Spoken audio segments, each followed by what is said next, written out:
But again, there's ways around that. You say, AI, this answer looks a little too perfect. Can you make it look like my stupid ass wrote it? And AI will say, that's a great idea, stupid ass. And then it'll write it out. Job postings have declined by 15%, while the number of applications has increased by 30%. How many applications have you sent out? Of the 311 applications those interns sent out, 87% didn't even get a response. Only 5 applicants received a scheduled interview, and the number of job offers, 0. If they think you are using AI, they think it's disingenuous and they will automatically disqualify you.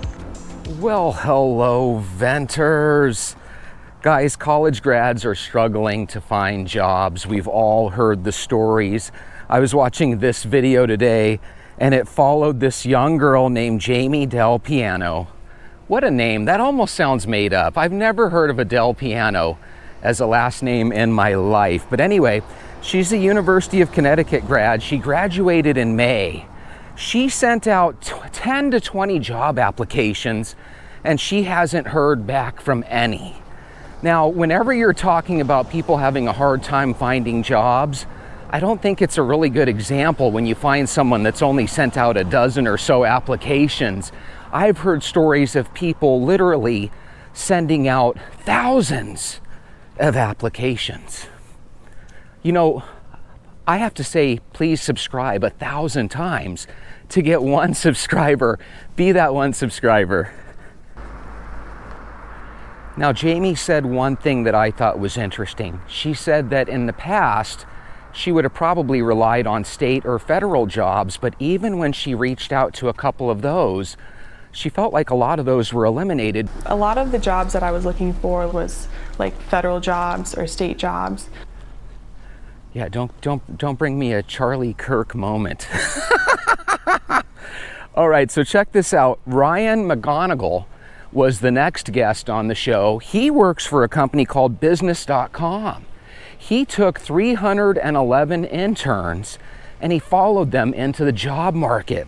Those interns ended up putting out 311 applications, so it was probably less than 300 interns. 311 applications, 87% didn't get a response at all. So imagine, that means out of 311, about 270 didn't even get a response, okay? 5 interviews out of 311 applications, 0 offers. Some people are so charismatic, so good looking, right? They never have to deal with rejection. Even their parents can't tell them no. They're so attractive and appealing and charismatic, right? But when you're looking for a job and you're not really competing with human beings anymore, you're competing with resumes. The next person that they spoke with was Valerie Mertinelli. I might be pronouncing her name wrong.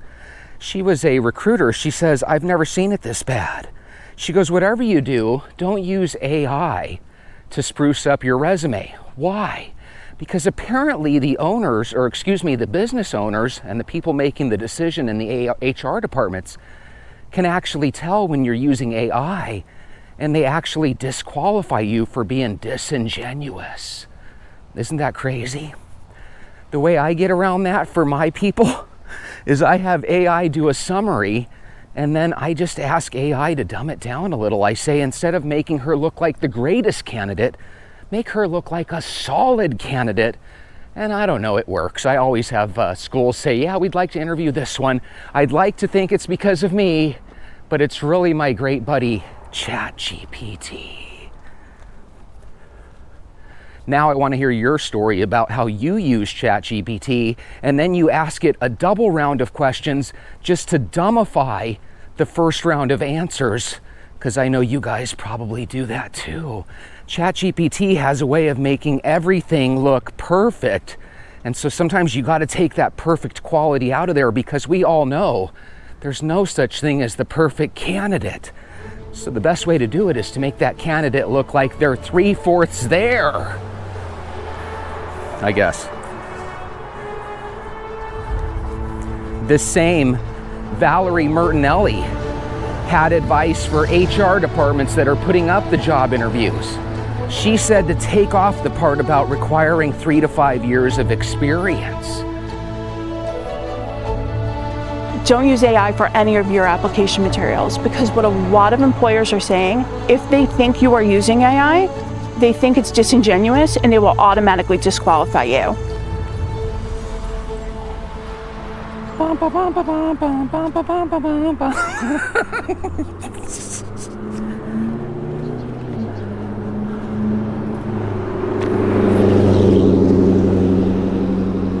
Do you guys remember when you were 16 or 17 and maybe one of your friends got their first job, and all of a sudden every time they got a paycheck they had a couple $100 to their name, and you remember how jealous you got?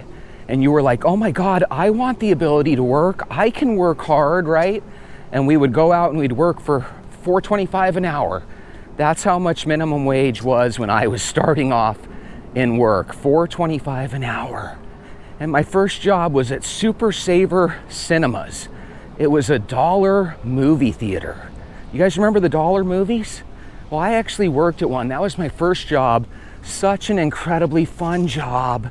We were told that we could get free popcorn and soda and we could watch a movie on the house once every week or something like that.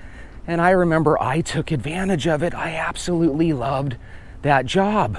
What was cool is the way I got that job is one day, me and my friends were watching a movie and I saw the manager walk from the concession area to one of these doors that's for employees only. And I stopped her and I said, is there any way you would let me work here? And she goes, well, fill out an application and then turn it in and we'll see what we can do. And I asked her, can I use your name as a reference? She was the manager. She said, sure, put it on there. So I put it on there. A couple days later, I got an interview and she ended up giving me the job. It was basically because I was able to talk to her, show her that I actually wanted the job, and your boy got the job. Here's the crazy thing, Mala. You probably did the same thing. Sean, did you go and visit people at their place of business to get your first job? I'm guessing you probably did. Back then, if you looked up a job in the newspaper, right, and they were doing interviews, it usually was an actual real ad. I could not imagine what it must be like nowadays, knowing that you're probably wasting your time on a bogus ad that doesn't even really exist. We went in this alley yesterday, and oh my God, I had no idea the alley looked rough. Sean, you joked that you saw a body. That reminded me of Stand By Me. If anybody ever saw that movie, it's a really good movie about a bunch of young kids that go out in the middle of nowhere to find this body that's out there. Just one of those things they wanted to do. And they go out to the middle of nowhere and they actually found the body. Well, that's what it kind of reminds me of when you're going through an alley like that. Those are the type of places that all of a sudden you'll smell something and you look by the dumpster and all of a sudden you do see a body. Thank goodness there were no bodies in that alley, but holy moly, as I was watching it while I was editing it, I couldn't help but think, my God, these alleys look disgusting. They used to look so nice. That's the crazy thing. The good parts of town with people that are well-to-do and they care about how their shit looks, man, they used to even keep their alleys looking nice. I've seen these neighborhoods just get trashed over the last 20 or 30 years, and I think it's really, really sad. Really, really sad. My buddy Mark used to own this house, and it has a house in the backyard. It's kind of like the rich person house of the neighborhood. And man, every one of these houses, I'm telling you guys, used to have the nicest front yard, and everything looked brand new. And that's when it was already 30 years old. Now in the last 30 years, because these got built in the mid-60s, in the last 30 years, they've just gone to hell. Nobody really cares anymore. All right, at the one that got her Winhard says, it's stupid how you can't use AI on your resume, but employers use AI to analyze your resume for keywords and phrases that'll either get you hired or fired.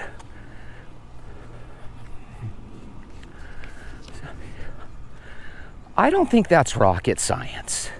Okay, it's not saying that they're cool with them using AI but not you. I'm sure once you have the job, they would prefer that you at least consult with AI. The reason they don't want you using it on your application is they want to actually see how you answer the questions rather than AI. So I agree with you. We believe that we need AI to get to that next level. But if you ever analyze what AI does, it just tries to give you a good summary about yourself. It tries to use words that are spelled correctly. It uses correct grammar and punctuation. And if you can't do that without AI, well, maybe that's the reason you're not getting hired. So I agree with you. They ought to let you use AI. But the way you guys use AI nowadays, especially you younger people, none of you goes into the answer.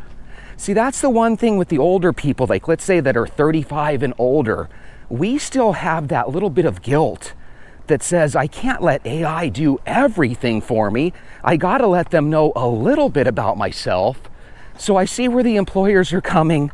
In this regard, I don't really see where the employee is coming from, because again, if you were hiring someone, you would want to know their answer, not necessarily AI's. But again, there's ways around that. You say, AI, this answer looks a little too perfect. Can you make it look like my stupid ass wrote it? And AI will say, that's a great idea, stupid ass. And then it'll write it out. I told AI the other day, I go, I need to give you a name. Can I call you Buddy? And then for the next hour, it was calling me Buddy, and I couldn't help but think, God, this AI is a little bit overhyped. Derek 4412 says, I'm 35, graduated from college in 2011. I drive for DoorDash basically full time. That would be very disappointing. I've heard a lot of college grads that say you can't really do much with a bachelor's degree anymore. You pretty much need a master's, and then once you have the master's, you have to be willing to work for the same amount of pay as the guy that only has the bachelor's. Whoever mentions the Scadaboo shirt will get a nice comment about them in the next show. So if you guys want to say, Jesse, that is the most awesome Scadaboo shirt I could imagine, I will agree with you. I love this shirt. I saw it and I was like, that's my favorite player. I'm gonna buy that damn shirt. Amadei Katori says, where's President Trump on this issue? Why are companies hiring workers from India, China, and other countries? Are US citizens not good and not as able to do the job, etc., etc.? I think it's just one of those things where, again, you can hire 3 really qualified people from India, and if you get them, they're gonna work for basically whatever you offer. And if you get them to work from their country of India, then you can hire 3 or 4 for the price of 1. Woody Watt says, How many applications have you sent out?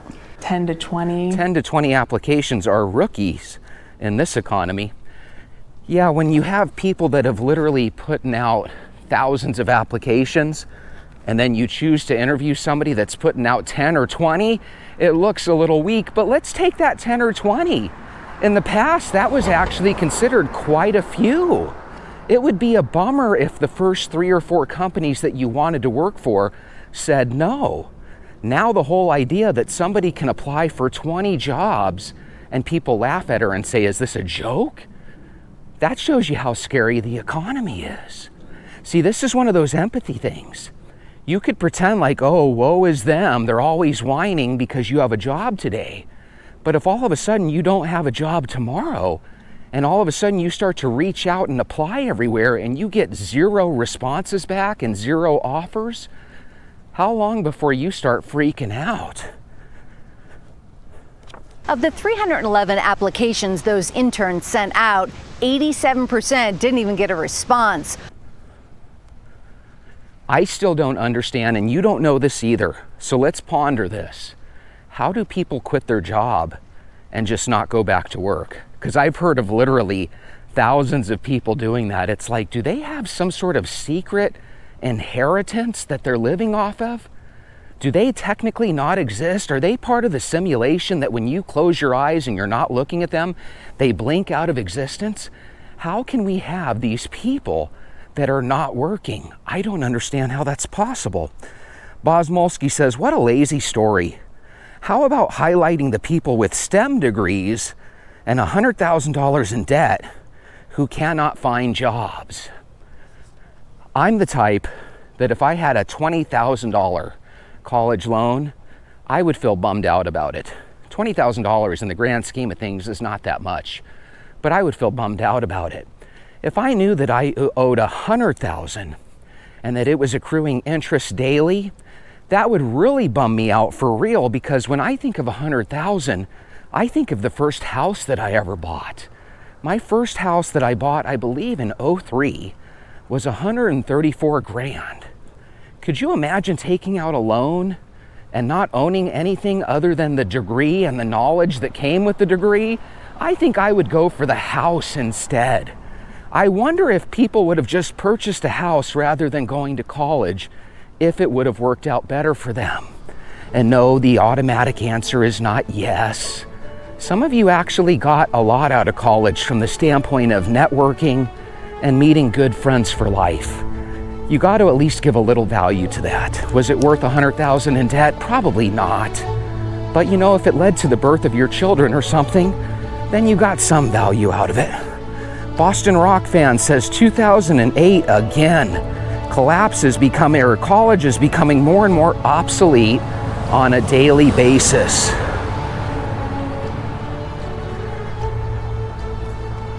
I went to Paradise Valley Community College, ended up dropping out after a couple months. Then I ended up going to Glendale Community College like the next year, and I ended up dropping out again after a couple months. But that whole time, the reason I dropped out is because I had a really good sales job. Looking back now, I actually wish I would have stayed and actually got a degree. And if I were rich tomorrow, won the lottery, your boy would be enrolling in college for the experience. With that being said, think about what I'm saying. I'd be rich before I go to college. In your case, you didn't have that. So don't beat yourself up on it. You did the same thing that all of us would have wanted to do. With that being said, pay off your bills, don't give up, walk with me every day. We'll figure out some sort of solution to this problem together. I'll see you tomorrow. Have a good night.